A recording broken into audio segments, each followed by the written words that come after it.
This video was recorded at the EA Sports FIFA 17 capture event. EA were kind enough to invite myself and a select few other YouTubers down to London to play an early access build of the game. As such, all of the player ratings aren't necessarily final, and they were also kind enough to cover all food and drink expenses for the day, so a massive thank you to them for that. Hopefully you guys enjoy the video though, and we'll jump into it right now. Hey guys, welcome to episode number 3 of this preview career mode with Chelsea on FIFA 17. All of this footage, of course, has come from the FIFA 17 capture event that we got invited to last week, myself and a handful of select other YouTubers. But as you can see in the background, we are confirming the signing of Mahmoud Dahoud, and that, along with the signing of Lafont, actually meets one of the board expectation criteria that they set us earlier on in the season. Of course, if you cast your mind back to episode number 1, you can see it up on your screen right now. They asked us to sign 2 players that were 20 years of age or under that have great potential. Those 2 players have been signed now, Lafont and Mahmoud Dahoud. Still, though, having my offers rejected for Alexandro. It is good to see, though, that prices for players do seem to be inflated in-game as they are in real life. I'm having to pay big money to try and entice players away from the bigger clubs. Whether that might be different for clubs in other countries, I'm not sure. As in, if you were trying to buy Alexandro from a club in Spain that wasn't necessarily Real Madrid or Barcelona, or another club in Italy, whether they'd actually ask for as much money. Because, of course, everybody knows that the BPL clubs have money to burn, so perhaps they were trying to play a hard bargain because they knew I had the money to be able to give to them. But they did eventually accept a £42 million bid for Alexandro, so I'm going to offer him £140,000 a week here, and fingers crossed he will accept that deal, which, as you can tell here, he did. So Alexandro is going to become our 3rd new signing of this little mini-series so far. Of course, this is only going to last until the end of the, well, until I run out of footage, basically. And then when the full FIFA 17 release comes out, I'll be starting an Everton career mode with face cam, with live commentary, etc., with a green screen. So if you're looking forward to that, then do make sure you're subscribed to the channel to ensure you don't miss it. I will also be starting, of course, a My Player series once the full release comes out, and also starting a The Journey save as well. So there's going to be so much content coming to you guys once the full release is out. To be fair, there's so much content coming to you right now. At least 2 videos a day, if not 3. Check the channel page for anything you may have missed over the past few days, because I have been uploading a lot of content. But as you can see here, a really disappointing update. A training injury for Cesc Fabregas. He's going to be out for 4 months with a broken tailbone. Now that throws a bit of a spanner in the works, because obviously I'm trying to get as much recorded as I possibly can, but at that moment, on the day of recording, I wasn't sure whether I'd be able to record as far as to get Cesc Fabregas back from injury. As it turned out, I was able to, but still, at this moment in time, when recording on the day, I wasn't sure whether I'd get enough time to. So I am actually going to go out and try and replace Cesc Fabregas for the 4 months that he's out injured. As you can see here, accepting a counter-offer from Sunderland of £8.5 million for Victor Moses, and said Cesc Fabregas replacement, I'm hoping, will be Claudio Marchisio. For some reason, I seem to be targeting Juventus players. It wasn't necessarily a predetermined plan, but it just so happens that Juventus have some of the best players in the positions that I was looking to strengthen in. We offer them £35 million for the player that's valued at 29.5.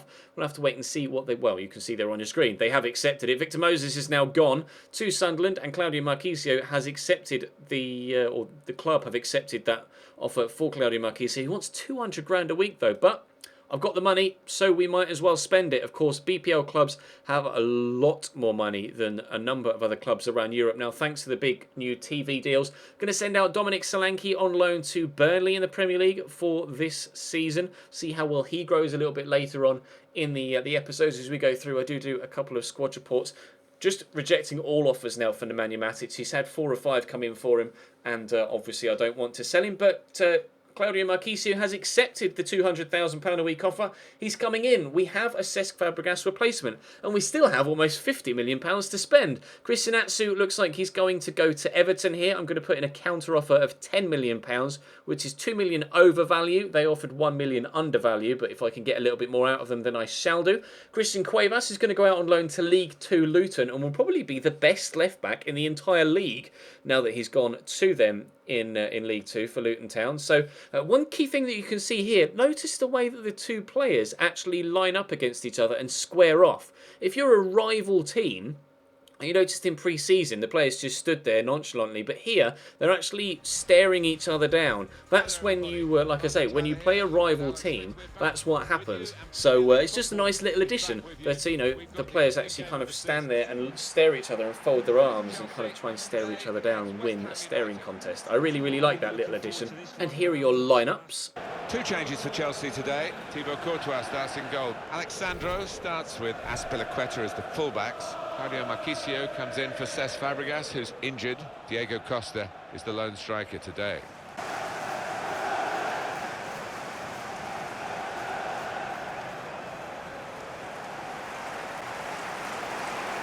West Ham United's lineup is this. Adrian starts in goal.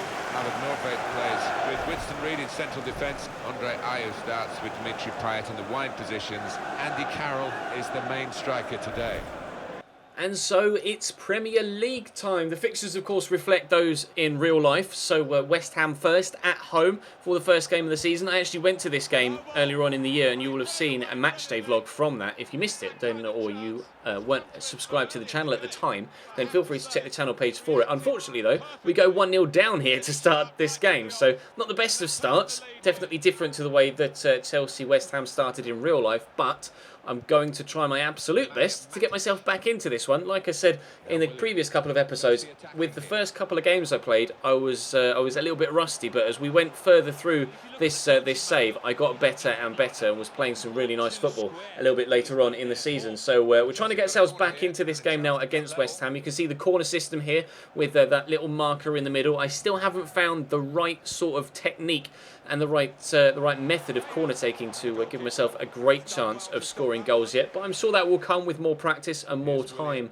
playing the game. Catching him on the counter here with Willian, cross into Nemanja Matic, into Costa, good strength to hold off the defender, gets it into Eden Hazard here, who's in behind and gets closed down by the defender. I really wanted to turn inside on my right foot there, but just didn't have the space, unfortunately, and Adrian made a very good save. Into Claudio Marchisio there, here obviously making his debut. Willian around the corner into Cesar Azpilicueta. You see Diego Costa making the run near post and then breaks away towards the back where there is some space and where we can finish that header. We equalise just before half-time. Costa, of course, scored the winner in real life against West Ham very late on with an absolutely fantastic strike. This one a little bit more simplistic, but still just as important. An equaliser here for us on the stroke of half-time. Good cross by Cesar, actually. Picks him out of the back post perfectly. Adrian scrambling across his goal mouth, but can't get there in time. We are level. Into the break at 1-1 we go. My manager character clearly absolutely thrilled with that. So into the second half we head, just past the hour mark now. You can see Azpilicueta's picked up a yellow card for, it was something that really wasn't a yellow card, so I didn't bother showing you it. But Kante here just cannot outmuscle Sheku Kouyaté. And that's why I've mentioned in a couple of other episodes that strength is really going to be a big factor in this game this year. With the new physical engine that they've put into it, it's going to be absolutely crucial that you have players that have good ball control and good strength, or good strength, one of the two. If you've got a player that has both, then that's even better. But Willian here, I really should have pulled that back. I got a little bit of tunnel vision there as I was on a good run with Willian and wanted to finish it off with him. Unfortunately, I kicked it straight at the keeper or it was blocked. I can't quite figure out through the body of players which one it was, but sadly we stay at 1-1 for now. You can see the amount of West Ham players encamped on the edge of their own box here. Marchisio trying to find the right pass at the right time. Willian gets in behind, squares it across looking for Oscar, but unfortunately the defender gets there first. It finds Hazard though, still trying to find. Hazard's dribbling, by the way, is just absolutely incredible on this game, and the shot sadly is very well blocked by the defender in front of him. I love the way the players look as well, with the sweat on their face once the game is underway. You'll notice from the thumbnail that it's a screenshot of Hazard with the sweat all over his face. It was taken from one of the end-game cutscenes. But this corner comes in, gets headed back out towards the aforementioned Eden Hazard. Oscar has come on here for Diego Costa, so it couldn't have been him that was on the end of that chance a moment ago, so I apologise. But Mahmoud Dahoud was also on here, as you can see. Twisting away from a couple of defenders, looks for Gary Cahill on the edge of the box, into Willian. There's a bit of space for a finesse shot, but unfortunately not enough space to get it past Adrian. Very good save from the Spanish goalkeeper, made some good saves in the game in real life against Chelsea for West Ham. Unfortunately for him, not able to save Diego Costa's late effort, but unfortunately for me, was able to save Willian's late effort in this game. Claims the resulting corner, and there goes the final whistle. So it's a draw from our first game in the Premier League season.